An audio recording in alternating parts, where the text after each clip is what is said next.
Are you done fussing, Martin? Alright.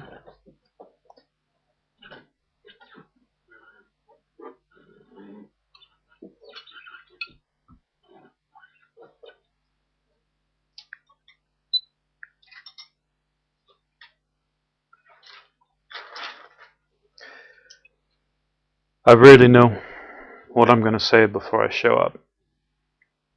There's so many things that are interesting that sometimes I don't even know till I'm here what I'm going to talk about.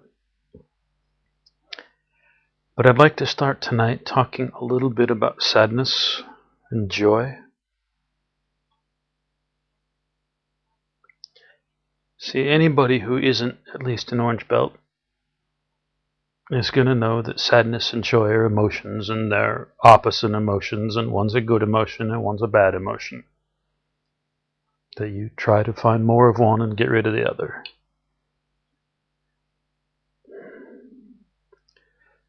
Once you're an orange belt, your understanding will change a little bit. Maybe you'll quit judging them as good and bad. But see, if you can make it to black belt, what you'll eventually find out is that they're not exactly different emotions. And joy and sadness are the same emotion, with what might be called a different spin. In one you're looking at the front of the room, and the other you're looking at the back of the room, but the emotion feels the same.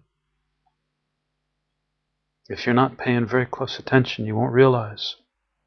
But all of the initial sensations that come up here, low in the guts, when you start to feel joy, are all of the same initial sensations when you start to feel trepidation or uncertainty.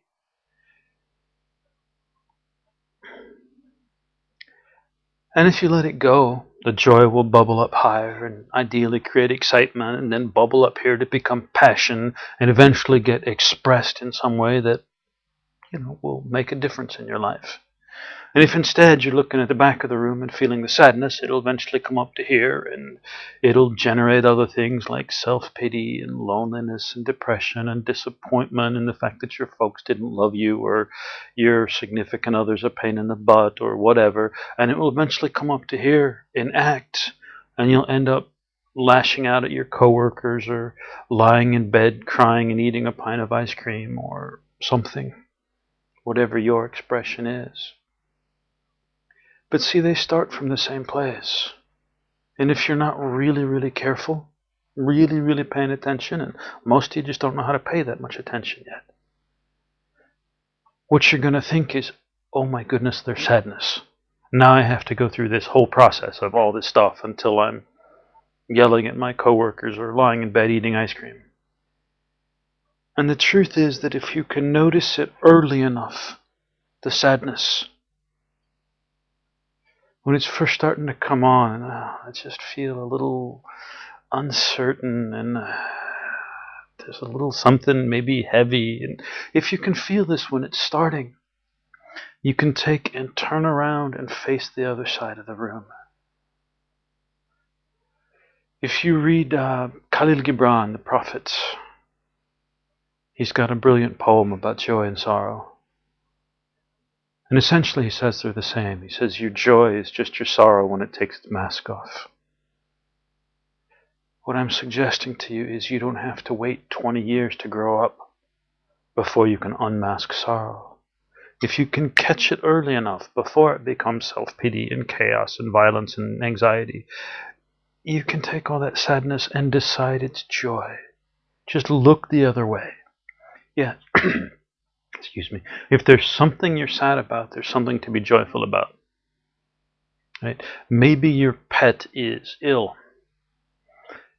Well, there's something to be joyful about there because you've had a pet that you care that much about, and some people never get that. You've probably had a lifetime of pets and good experiences. You probably have all kinds of experiences in sharing and relating with the pet that have joy and passion in them. And if you can focus on those, you've got 200 reasons for joy when you think of that pet and one for thinking of sadness. Now, it may be more, you may consider it more serious, like a family member's dying of cancer. And there may be some sadness there. That's okay. People die. Everybody eventually leaves this life, and sadness is part of that process. The mourning is part of the process, right? So when the sadness comes up, we feel it. And most of you, well, some of you are advanced enough to know, but many of you perhaps are not. When a feeling comes up, you feel it and you let it go. And that should take 10 to 30 seconds. You don't spend a week feeling a feeling when it comes. It's like taking a breath or swallowing a bite of food. You don't spend a week chewing. The feeling comes in, you feel it. Okay, that was good. What's next? And you bring in another feeling. And so, if someone you care about is sick, is dying, that sadness may come in and you feel it and you just feel sad with everything that you've got. And then you breathe. Okay, what's next?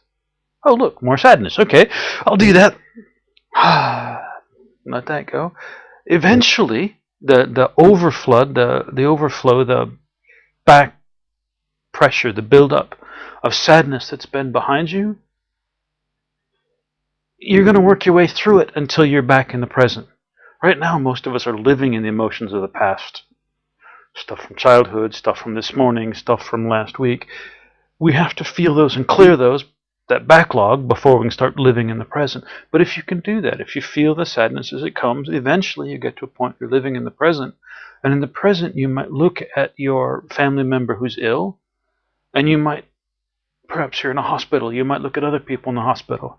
People in wheelchairs, people with severe mental functioning problems, people who are paralyzed, people with all manner of health trouble. And you might look at your loved one and think, yeah, right now they're not healthy, but I've had all these years of my life where my father, mother, grandmother wasn't in an oxygen tent, where I didn't have to bathe them because they're a quadriplegic and take care of them. I've had all these wonderful years with them that, here I am mourning that, yeah, they're sick. Maybe they're going to die, and that's sad. But let me celebrate as well all the good stuff that's come out of it. Remember that time when they took me to see thee, when they got me this wonderful thing, when they taught me this, when they helped me to understand this thing that I couldn't find a way through. And in all of this, there is joy. It can be tough to see when you're sad. But if you think of yourself when you're sad as standing in a big room, it can be a sports stadium on the 50-yard line or a huge cathedral standing right in the middle. And one end is all dark and gloomy. And you're standing there when you're sad, looking off at that dark and gloomy in the distance with the big arched ceilings overhead. And if you take and very slowly picture turning around on the other side, there's going to be something bright and shiny. It may be a golden color, it may be pink, it may be whatever color you happen to like, but there's going to be something bright and shiny. Now, you're not ignoring the sadness. It's still there in that room. You're just not meditating on it. You look at the sadness. Okay, there's sadness way back there in the corner. Hi. Now, let me look over here at the joy side. Hey, look, there's some stuff to be happy about in my life. I'm not dead. In fact, I got out of bed this morning and both of my legs worked. Wow! There are a lot of people who can't say that. That's a good thing. You know what? I haven't gotten angry and killed anybody in an entire week. Hey! This is good! They're probably not going to throw me in prison then. This is a good thing. There's all kinds of stuff in your life that are sources of joy when you focus on them. Now, I really don't like this word, this new agey word, gratitude. Annoys me. Don't like it. Because I think it's been so badly abused. I watched a remake of a Disney classic. I think it was the Cinderella story, something like that. And this woman wearing ragged clothes while everybody around her is dressed well, and she's being yelled at and pushed around, and they're throwing things at her, and just being horrible to her. And someone walks over to her and grabs her and says, you should be grateful because we could have thrown you out and you'd be on the street and you'd be homeless, but we're taking care of you. You should be grateful for what we're giving you. And it was just painful to watch. It was just horrible. And yet I think it captures what most of us think of when we hear the word grateful. Now, maybe your story's not that bad, but maybe your folks fed you something like lima beans, or something that just tastes nasty and nobody wants to eat. And when you didn't want to, they said, you should be grateful because there are starving kids somewhere in the world. Well, send the beans to them. I'll go hungry. Then they smacked you and sent you to bed hungry, right? So you probably have had experiences in your own life where you were told to be grateful and it didn't leave happy memories. So I'm not going to tell you about gratitude. What I'm going to talk about is what might be called the next step up from joy. And I'll call it celebration.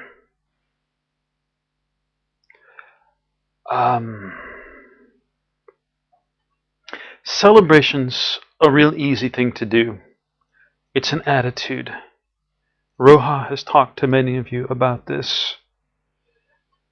And it goes like this. Let me find something in my life that's cool. I can breathe. Well, that's pretty cool, because if I couldn't breathe, I'd be really going crazy right now. So I'll celebrate breathing. What do? I sit up straight. I put my feet on the floor, my shoulders back a little bit. I put both my hands up, and I smile real big, and I go, yay! And that's all. Now, for anybody who's not being watched or isn't really insecure, try that right now. Put your feet on the floor, shoulders back, sit up straight, smile real big, put your hands up and wiggle your jazz fingers and go, yay! Yay! Yay! And what you'll find is it's difficult to be annoyed or frustrated when you do this. It's like a little magical spell for the physical body. You do this, suddenly you start feeling at least a tiny bit better. And if you do it with enough enthusiasm, you start feeling a lot better. Okay?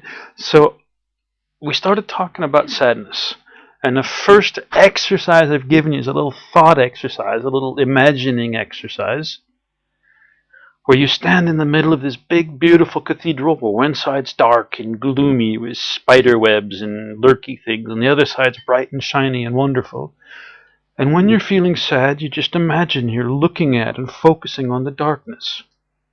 So, when you do it, you close your eyes, you imagine, you nod, and okay, there's sadness, there's depression, all right, I'll feel those things, I'll let them go. Now, I'm going to 180 and look at the good stuff. And on that good stuff, find a few things to celebrate. So that's the first step, is that imagineering exercise. The second, once you've found some things to celebrate, is to do this little celebration exercise. And it'll seem stupid, especially to you scientist types or those with an education who think you're really smart. You're going to think this is stupid. But the truth is, every one of those pieces, the shoulders back, the muscles in the smile, the arms up, the waving the hands, and the deep breath required for saying yay really loud, all of these things cause the energies in your body to start circulating. It's simple physiochemistry. Yeah, there's some magic in it too, but for those of you who are boring and really think science matters, there's simple physiochemistry here to say that this actually does make you feel better. Step 1, turn from the sadness and look for the joy. Step 2, celebrate. Now, I'd like all of you to write those down in your bedroom, or if you drive every day, in your car. If you wear sunglasses all the time, write them on the back of your sunglasses, right? But for the next week, I want you to practice this, because the last few days I felt so much sadness and hopelessness and depression coming up in various places. And I want you to understand that this isn't the time for that.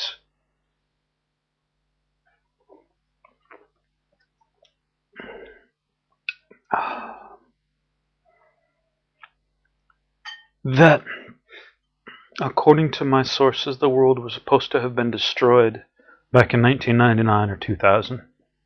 And most of the population wiped out. But because enough of us worked hard enough, we prevented that. And that there was supposed to be major chaos, horror happening in the 10 years following that. So the world would be ready for this awakening time when it came. And most of that major chaos, nuclear war, worldwide famine, the plague, these things didn't happen. And that now they aren't necessary. That the world has passed the place where it needed to purge all those energies, and so it needed a dramatic way to do so.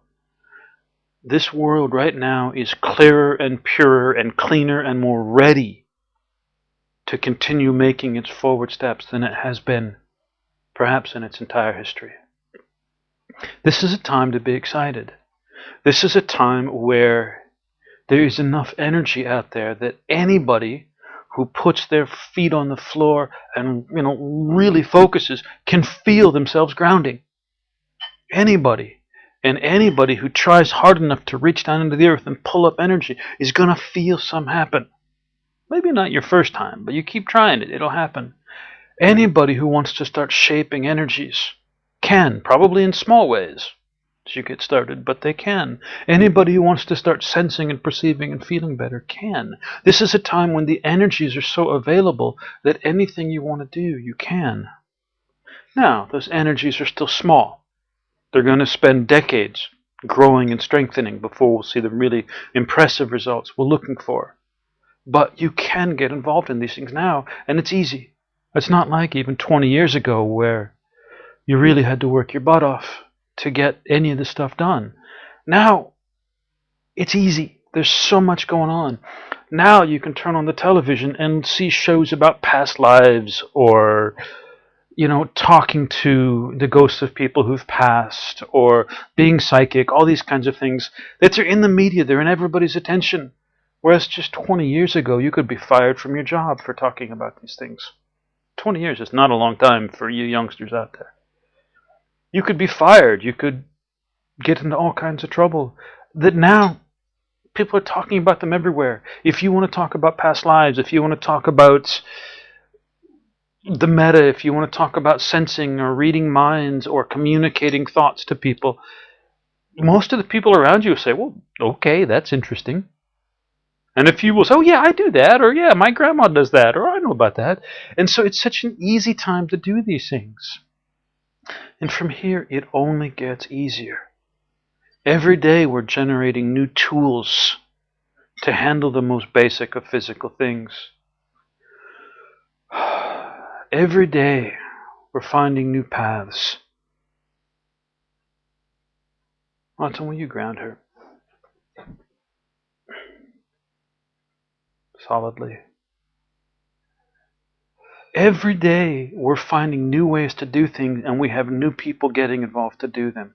We're finding new talents waking up in the people we have. Every day things are getting better, more amazing, more powerful. This is a time to be celebrating. It's not a time for sadness. So, why are so many people sad?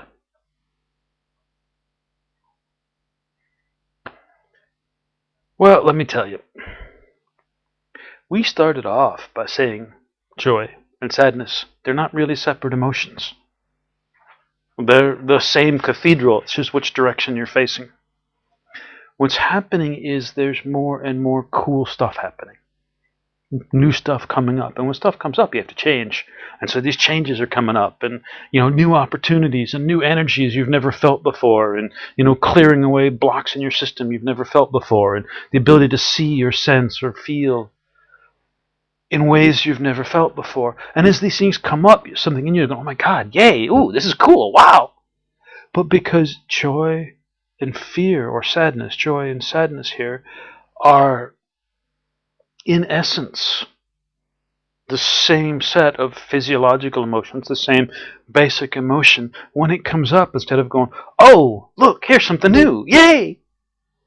What's happening is it comes up and you're saying, oh, something new, that's more work. Oh, I'm so sad.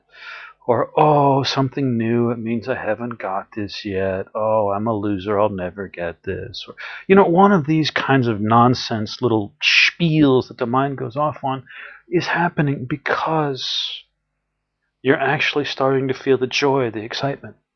New things are happening. New people are around. I actually feel a sense of confidence when I walk down the street. When I looked in the mirror, I actually liked what I saw. These kind of feelings are coming up.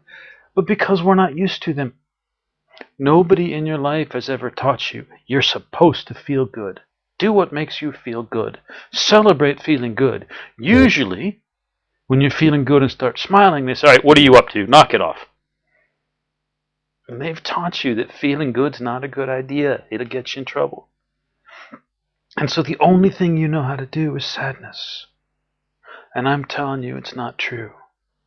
You can start finding the joy and the celebration on purpose. This is why I want you to post this on the wall of your room or someplace where you'll see it every day. Big letters, if that's what it takes. Every time you're feeling sad. And more importantly, every time you see someone else feeling sad. Because if you're noticing it in them, it's probably there in you too. So every time you're feeling sad or noticing sadness, do these two things. Close your eyes, put yourself in this cathedral, and make a different choice. And then find something to celebrate and celebrate it. Just do this for the next, let's say 10 days. Do this every time you're sad for the next 10 days. And if you can do this every day, every time sadness comes up, in 10 days it will start to become a habit. And when that little sadness starts to peek its head up, something in you will just automatically go, yay! And your hands will be waving in the air, and people will say, what's wrong with you? Oh, I'm just happy to be alive. And it won't take long. About 10 days of practicing this with real focus will change this. So this isn't what I had intended to talk about, but there had just been so much of this. Sadness and hopelessness and self-pity and depression. And I think the technical word they use in psychotherapy is bullshit. All of this bullshit. It's just not necessary. It costs a lot. It weighs you down a lot. It's an incredibly expensive investment that gives nothing back. Whereas investing in joy and celebration is a very small investment, just a few seconds at a time, and it pays dividends all day long. You walk around happy and smiling. And I guarantee when you do, if you walk around with a smile and you mean it, other people will see it and they'll smile back at you. I noticed this first 30 years ago, maybe, that when I was really feeling happy and not paying attention, when you smile at people, they get nervous and think, what do you want? But when you're just walking around smiling, people notice and they look and smile back at you, and it's disconcerting. Sometimes you'll think, why are all these people smiling at me? What am I, dressed funny? What's going on? Why? And then suddenly you realize, oh, I'm smiling. I'm happy. Life's pretty good. And see, what you've done is you've made your life something really remarkable. Given yourself a sense of fun, excitement, happiness.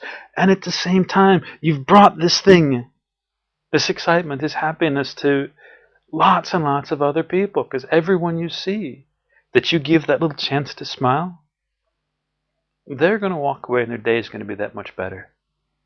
And they may be thinking all day about that beautiful girl with a lovely smile or that amazing young man with a wonderful smile. It may be all it takes to turn their day around. And so this is a thing that just pays dividends over and over and over. And it takes so little. But all your sadness and all your worry, this is hard work. It's a huge investment and it's not worth your time.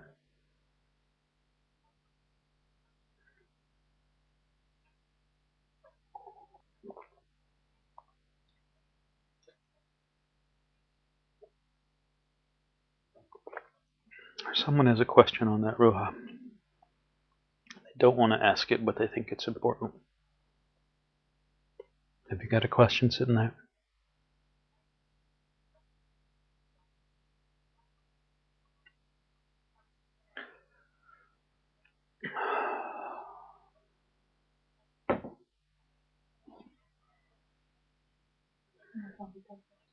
What's that?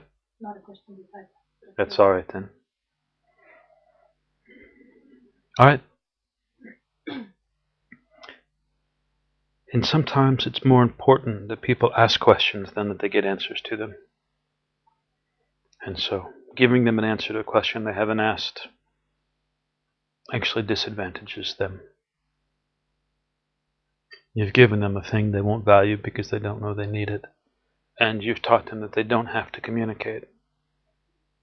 Sometimes it's better not to give an answer than to give one to a question that hasn't been asked.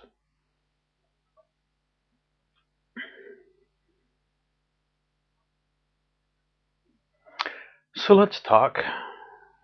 Now that we've put so much time into something that should have been obvious but probably wasn't. I expect to hear stories about this, right? I expect people to be trying this and getting back to Roha or one of these folks here so they can come and tell me. I want to hear, yeah, I was feeling really sad about this, but I tried your silly little exercise and it changed everything. And I want to hear these kind of stories, because if you don't have them, do it more. It's a simple thing and it works. All right. Let's talk about sensing and shaping and sources. Sourcey, not you.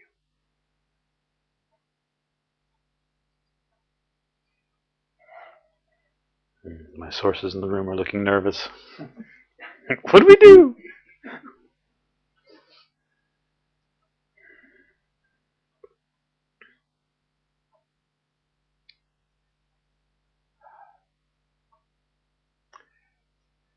If you went to a physical trainer, someone who taught you about physical body things, and said, Mr. or Ms. Physical Trainer, I'd like to have rock hard abs and a 6-pack or an 8-pack here. A good trainer would probably say, okay, what I want you to do is 3 days a week, I want you to spend half an hour doing this series of exercises, and then another 2 days a week on the off days, I want you to do these other kinds of exercises. It'd also be useful to change your diet a little bit so you're bringing in what your body needs to do all these things. That's what a good physical trainer would probably tell you. And it doesn't matter if it's a ballet teacher or a gymnast or a martial artist or what it is, because see, your physical body's easy.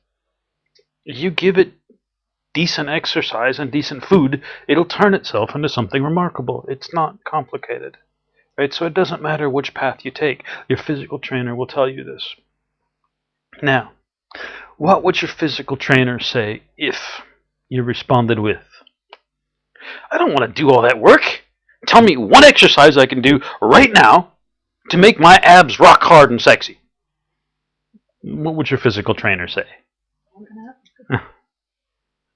They'd probably just laugh in your face, pat you on the head and say, nice fantasy, little boy, go away, little girl. You know, it's not going to happen. Because it's not. If you want to have really good abdominal muscles, you've got to exercise the right way, and you've got to keep doing it. Every day for the rest of your life. Or at least several times a week for the rest of your life. That's how this works. We had a student here this week, and Roha said to him, all right, I need you to take a breath in and let it out. And he said, but I did that this morning.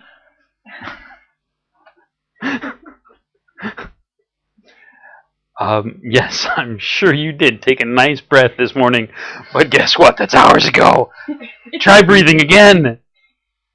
The truth is that breathing needs to happen all day long if you want to be healthy and happy and able to celebrate. Breathing's part of life. It's got to be done all the time. And the same is true with exercise. If you want an amazing physical body, you got to keep doing it.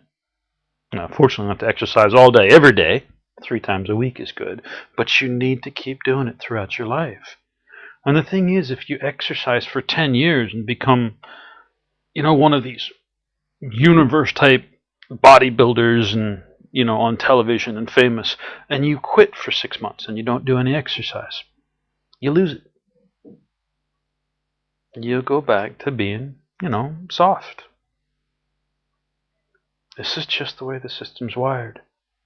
If you want to maintain the form, you have to continue to do the exercises. This makes sense to everybody, right? This is not complicated stuff. It's the same with speaking a language.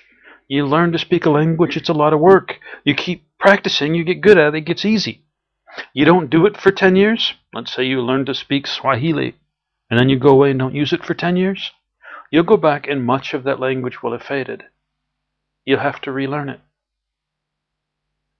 These things have to be acquired and regularly practiced to be maintained.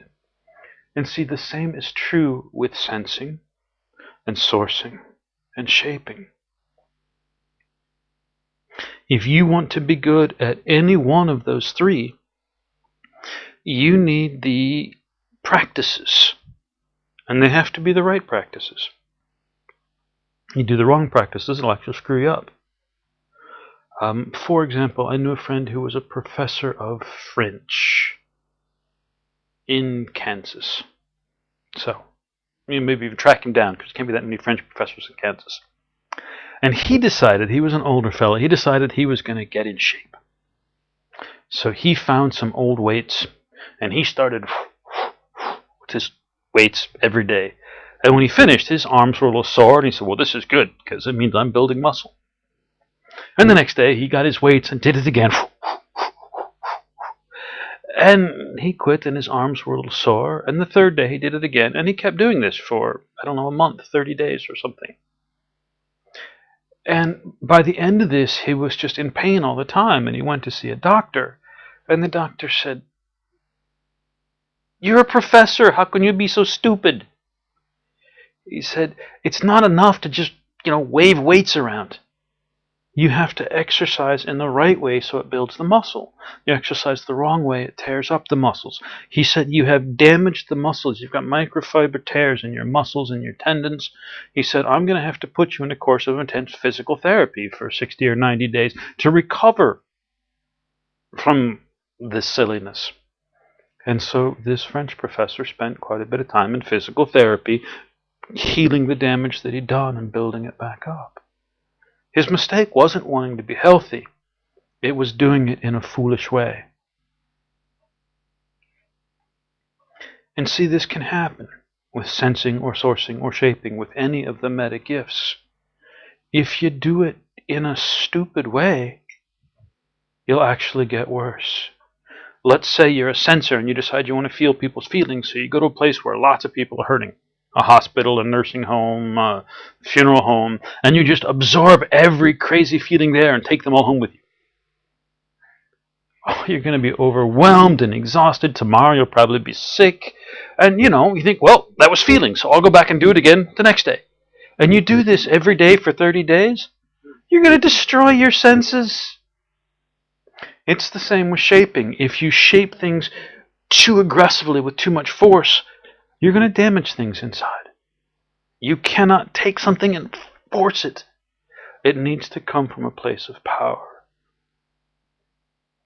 And if you do this every day over and over, you're going to do small damage over and over and get worse and worse and worse.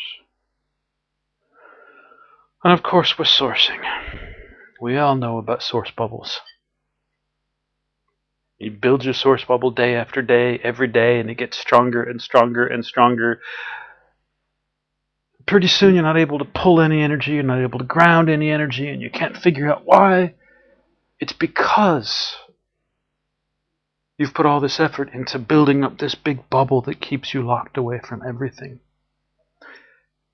And on the opposite side, that is letting things go, Imagine every time you find any energy inside yourself, you ground it. Any energy, because you think they're all bad. Pretty soon you're going to be exhausted. And you're going to keep looking for more energy and grounding that and looking for more and grounding that. And pretty soon you're not going to be able to get out of bed. You're just going to tear yourself up by trying to ground everything. Energy is part of our system. And if you try and ground every energy that you feel, you're going to be tired, drained, hopeless, helpless, exhausted, overwhelmed. It's not a good choice. That in any one of these three paths or any of the branches off from them, healers or finders or emotion shapers or empaths, any one of the sub-branches off of these, you need to follow a healthy set of exercises, preferably under the guidance of a good teacher, because without that, you may not know what you need. A good teacher can keep you from making mistakes that, would take years to recover from.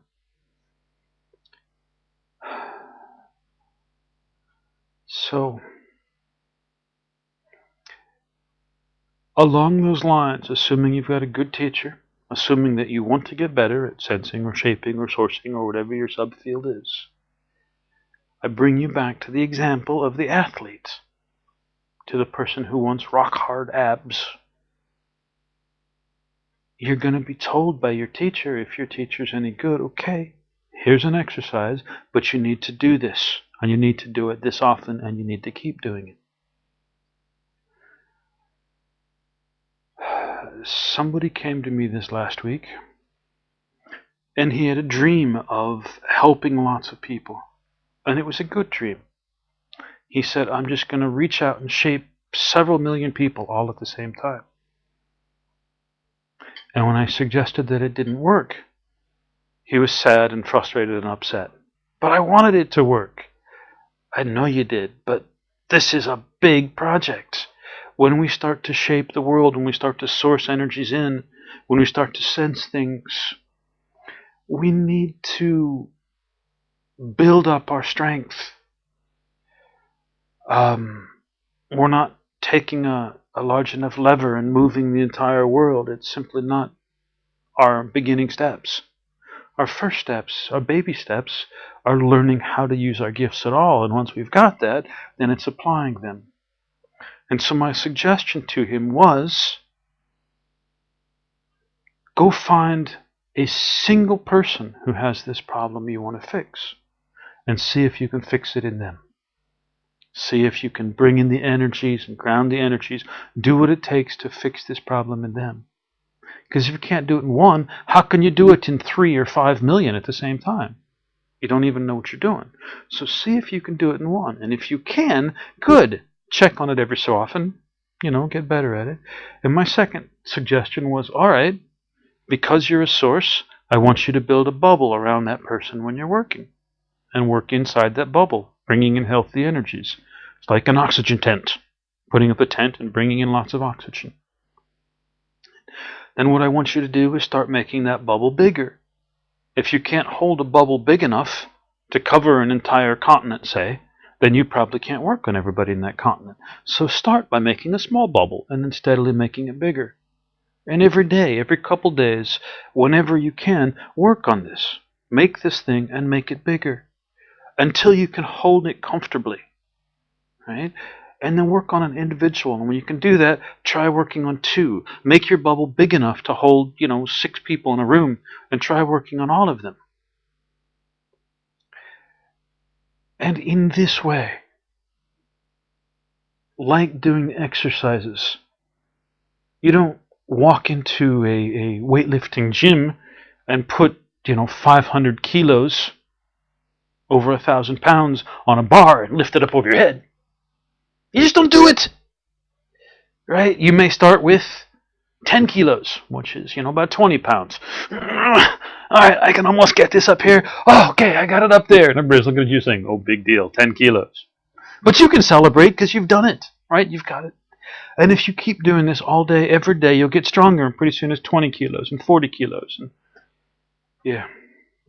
I'm pretty sure it'll never be 1,000 that you lift over your head. But, dare to dream. The idea is that the meta gifts are more flexible than the physical things. And so it's possible that in time, you will be able to do something as amazing as help several million people at the same time. And so I encourage everybody to dream that big, but to work on the small steps. If you're trying to climb to the top of a mountain, Kilimanjaro, say, I want you to keep the mountain view, the mountaintop in view, right? Remember what it's there.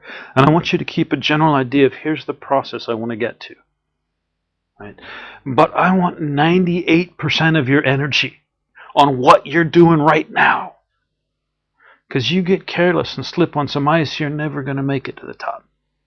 You're going to make it to the bottom and far more quickly than you'd like.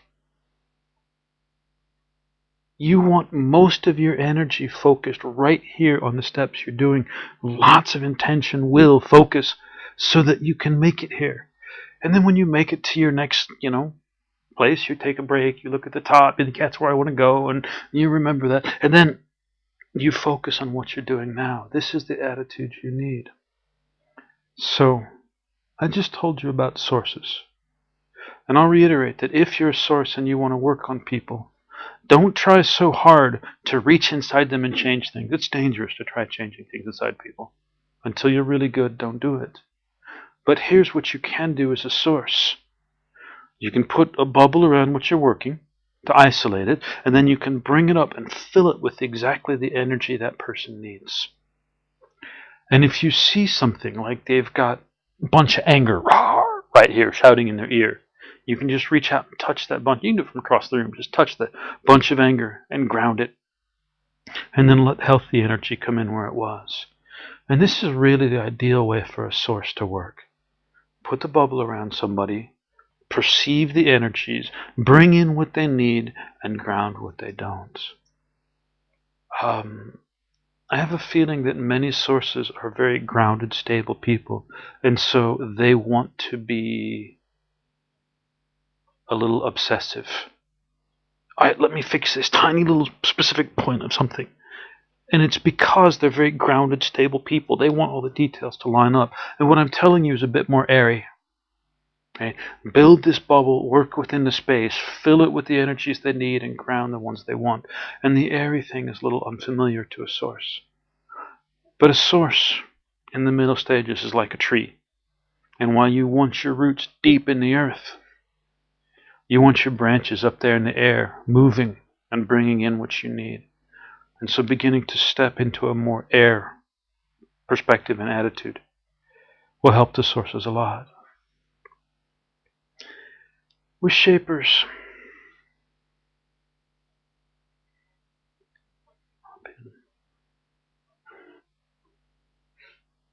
thank you.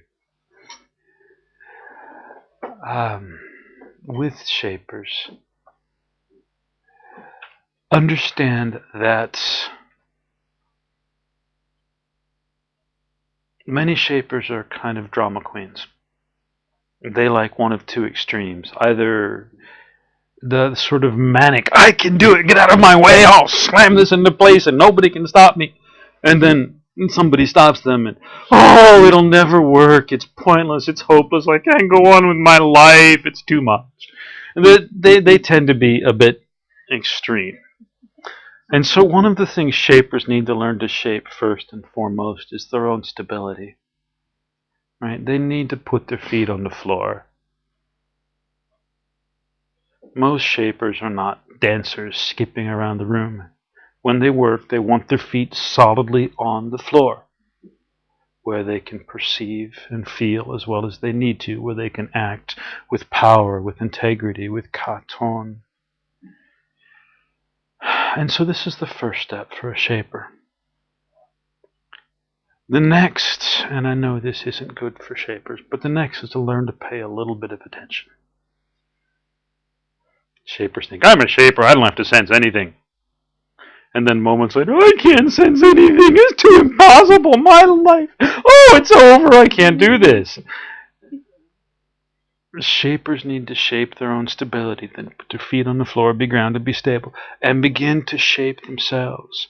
And one of the things they want to increase in themselves is a small amount of sensitivity.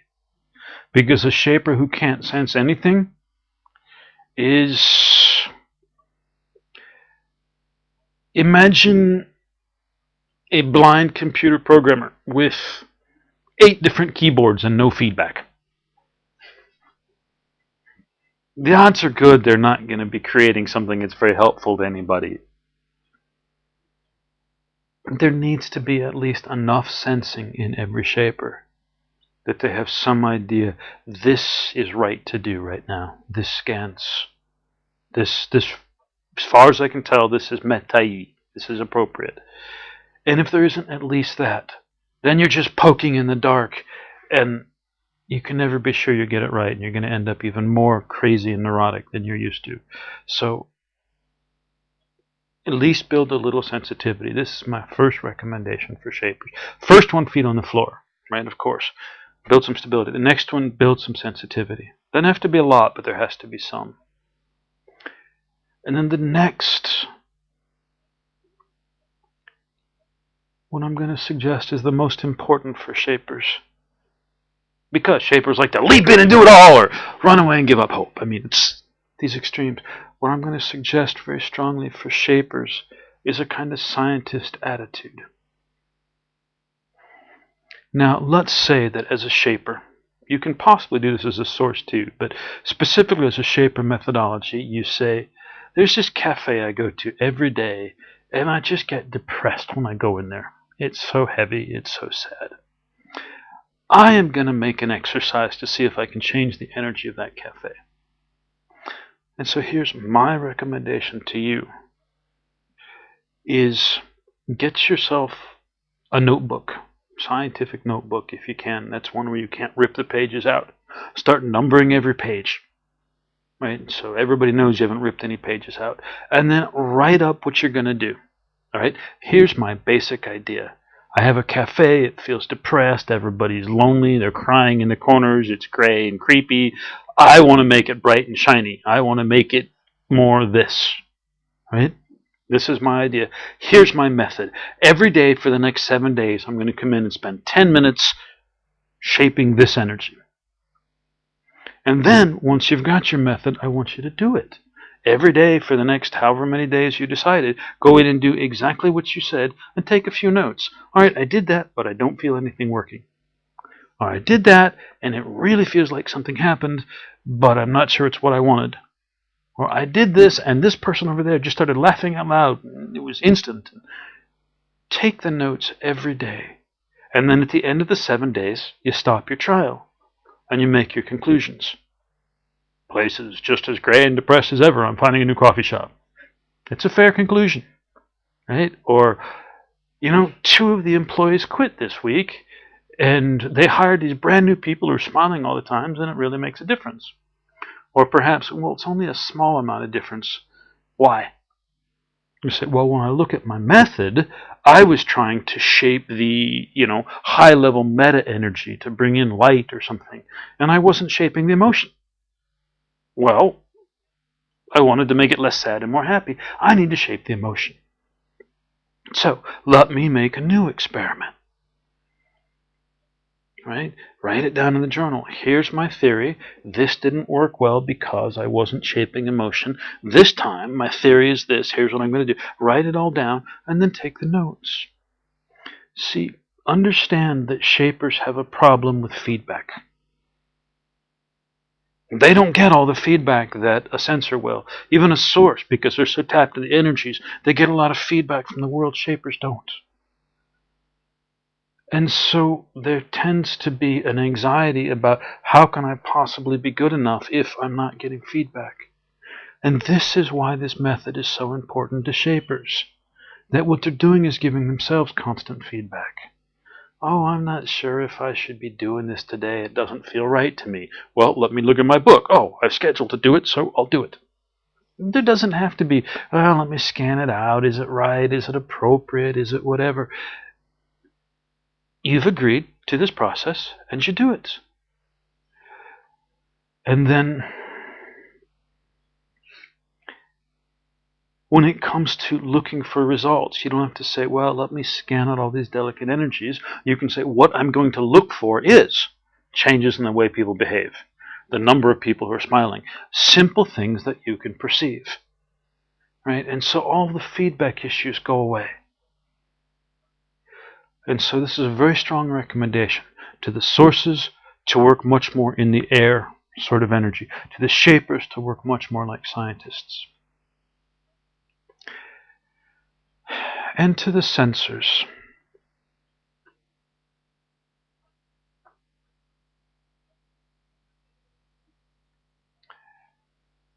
A good sensor is the strongest person around. Most sensors are very weak, very fragile, very afraid, very insecure. A good sensor is the strongest and most stable person in any room. They have to be to handle all that they sense. So my recommendation to your sensors is stop trying to be more sensitive. This isn't your answer. You already have the sensitivity. You're hearing the sounds you need. You're just not interpreting them well.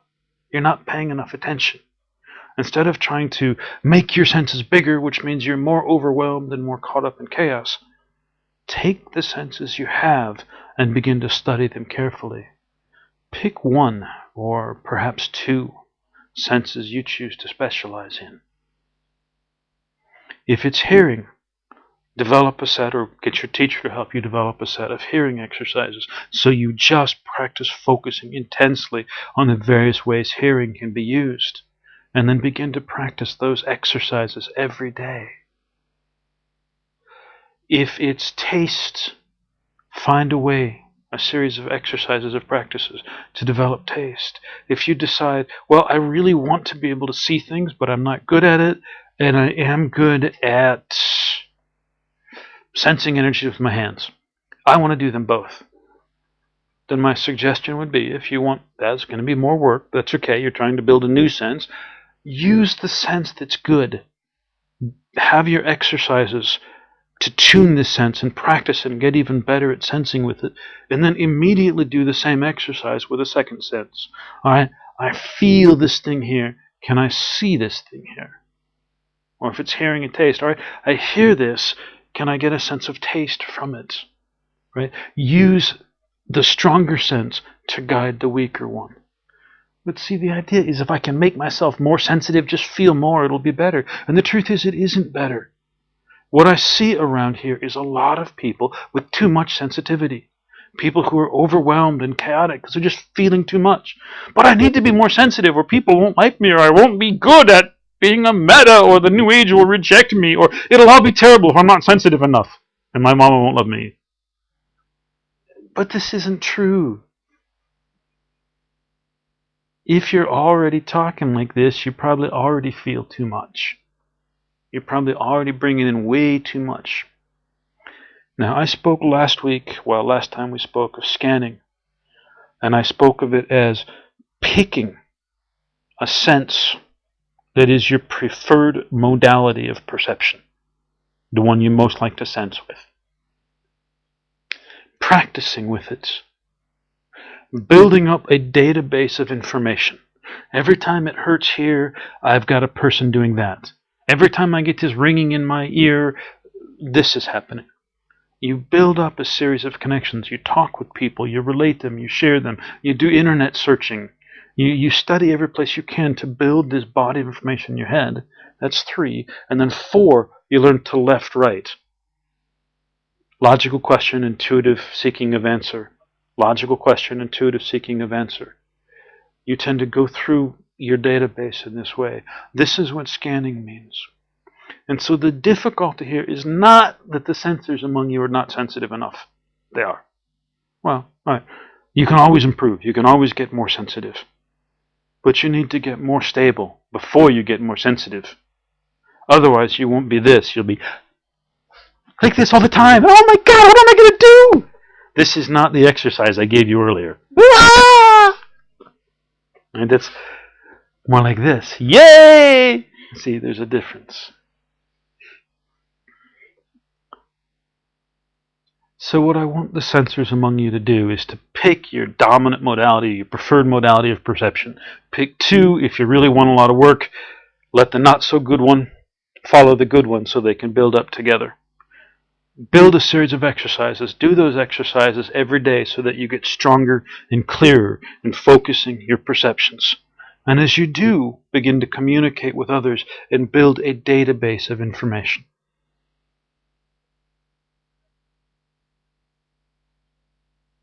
So, shapers, sensor sources.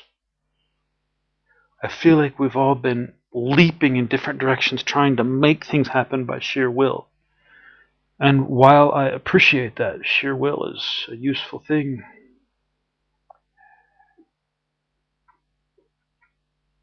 We are in a new domain. What we're doing is not, in effect, magic. It is simply a technology that humanity doesn't understand yet. Someday, there will be machines that are more sensitive at scanning than I am. Well, than I am right now. Right? They will actually have machines that can scan that. There are machines that will take pictures of your energy. Machines that will reach in and ground you. And someday this will just be part of the technology of this world. But for now, it's something technology doesn't understand. It's a mystery. And so what I want you to do is to begin to take this information, this awareness you have of sourcing, of sensing, of shaping, and start treating it like, sure, it's magic. It's a thing that you can celebrate. But it's a magical technology. It is a technique which I want you to build familiarity with by working, by doing regular exercises, by practicing. I don't want you to try to change the entire world or an entire city and then give up hope because it didn't work. I want you reaching out and doing small pieces that you can do and doing them over and over, and every so often challenging yourself to bigger pieces so that you can build up these amazing abilities. Yes, I can reach out and do quite astoundingly big things, but then I've been doing this for a long time to build this up. I couldn't when I began. So, don't go out and try and lift the whole building off the ground. You know, if you want to move things with your mind, start with a teaspoon or something small. And practice with these ideas for sensors, sources, shapers. And to bring us back to where we started, I used the word exercise. Everybody who's ever studied mathematics, oh, the exercises in the back of the book, it's a pain in the butt, right?